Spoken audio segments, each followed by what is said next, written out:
a esta entrevista con Mario Acuña. La verdad, un relato muy emocionante de un Chile que emociona, porque hay aquí en esta historia brutalidad, violencia, y hay también solidaridad, empatía, la capacidad de comprender el dolor del otro y hacer algo, ir a dar ayuda en ese dolor. Hermoso trabajo de Alejandra Matus, la verdad, solo felicitarte, Alejandra, es muy emocionante, muy emocionante.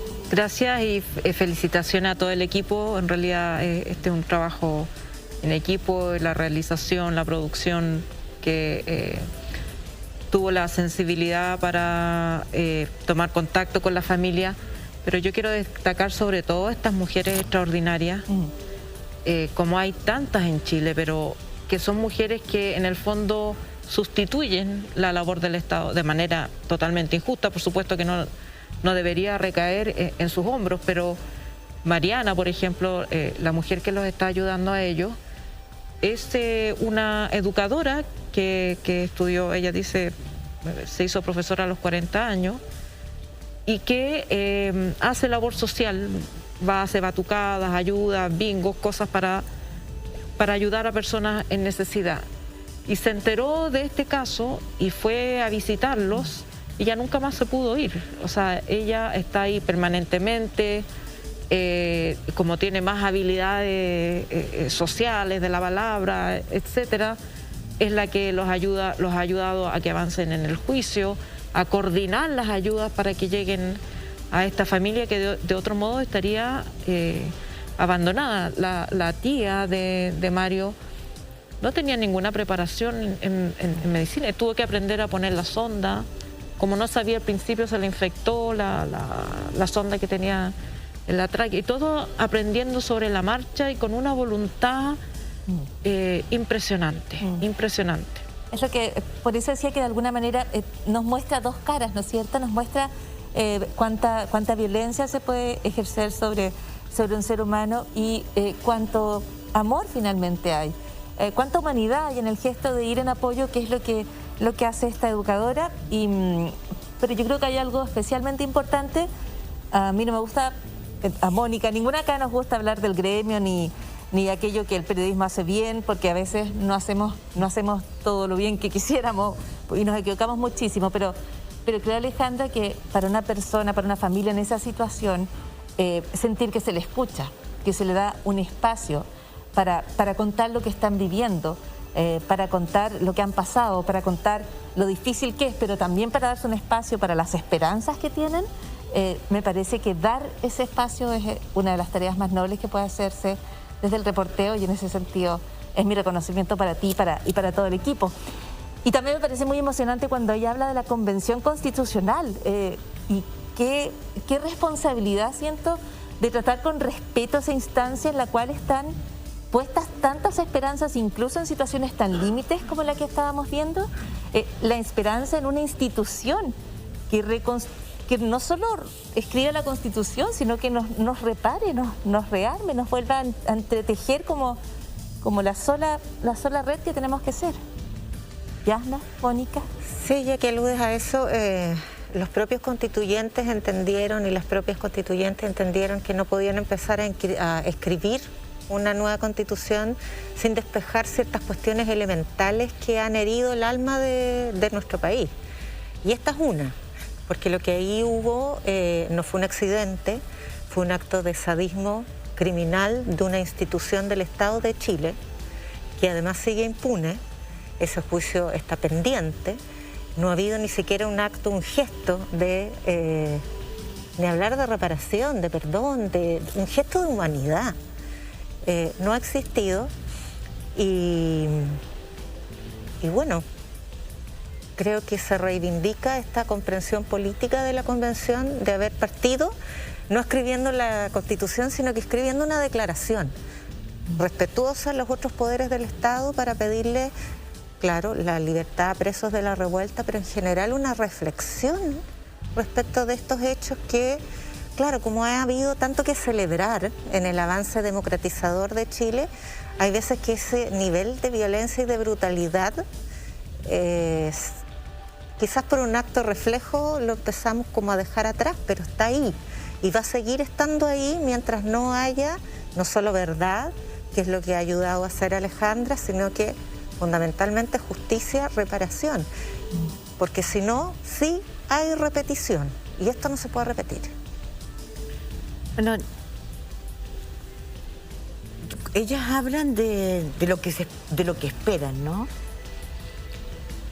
Yo creo que hay que convenir que nosotros también como periodistas debemos ayudar a que se entienda que la convención no es mágica. Y yo creo que ahí hay una gran responsabilidad, porque la convención tiene una tarea determinada, pero la justicia tiene que cumplir su rol y la justicia sigue su camino. Lo que no está bien es que la justicia no acelere los juicios, se obstaculice de distintas partes, ¿no es cierto? Y en ese sentido quiero celebrar que en estos últimos días ha ocurrido un hecho inédito. La Fiscalía abrió un método que no se había abierto de manera inédita, como digo, de víctimas de violencia policial, de golpizas, en que hubo una condena en juicio abreviado para 2 carabineros de la comisaría de Pedro Aguirre Cerda que participan en 2 golpizas como esta que acabamos de ver con Mario Acuña. Y los condenan y tienen que entregar una reparación, indemnización. No quedan en el estado en que están, son 2 jóvenes estudiantes, no quedan como Mario, pero esos carabineros tienen que sacar plata, están condenados, están desligados, expulsados de su institución, pero además tienen que pagar una indemnización de sus bolsillos. Y yo creo que de una u otra manera en la justicia se está abriendo un camino que dice esta sociedad no permite, no acepta, porque eso es lo que tenemos que entregar, que no aceptamos que haya impunidad. Y desde ese punto de vista, yo creo que una de las cosas más importantes que quedan por dilucidar de aquí a noviembre es de qué manera esta sociedad, lo que nosotros debemos esperar, es que no se repita una golpiza brutal como esa, porque no está en los protocolos que Carabineros actúe con esa brutalidad. Pensemos que Axel Núñez fue asesinado a golpes en Maipú y que no hay nadie que esté castigado, encausado, condenado por un asesinato, porque él murió. Claro. Entonces, nosotros no tenemos solo víctimas con daños oculares del estallido. Entonces, yo quisiera decir que ¿por qué nosotros en Pauta Libre no queremos dejar en el olvido estos casos? Precisamente por eso. Porque sentimos que hay una responsabilidad en lo que tú acabas de decir, Jan, de que no haya repetición. Pero para que no haya repetición hay que ponerle un corte con sanción, con condena, con que la justicia funcione, pero también que se nos den garantías de que no van a volver a violarse los protocolos que permitan que se provoquen golpizas como esta, que se le dispare una bomba lacrimógena de pocos metros y no a las piernas o al suelo, que es lo que se debe hacer. O sea, que no se violen los protocolos para que no haya más chilenos heridos de manera brutal, a los que simplemente se queda una herida, como decían ellos, se le provocó un daño a toda la población. Aquí son los más vulnerables los que más han sido perjudicados. Sí, yo quiero recordar que, por ejemplo, cuando en dictadura habían protestas, hay protestas en que murieron hasta 100 manifestantes, y como eran manifestantes como Mario Acuña, normalmente no pertenecientes a partidos políticos, jóvenes pobladores, ni siquiera quedaron registrados como víctimas de violación a los derechos humanos, porque aparecían como muertos en desórdenes públicos, o golpeados o torturados. La democracia no se puede dar ese lujo, no se puede dar el lujo de repetir esta idea de que hay ciudadanos de segunda clase a los que tú les puedes hacer lo que quieras y no solo no hay justicia, sino que además lo que significa el costo emocional, económico, para una familia, tratar a una persona postrada sin ninguna ayuda del Estado.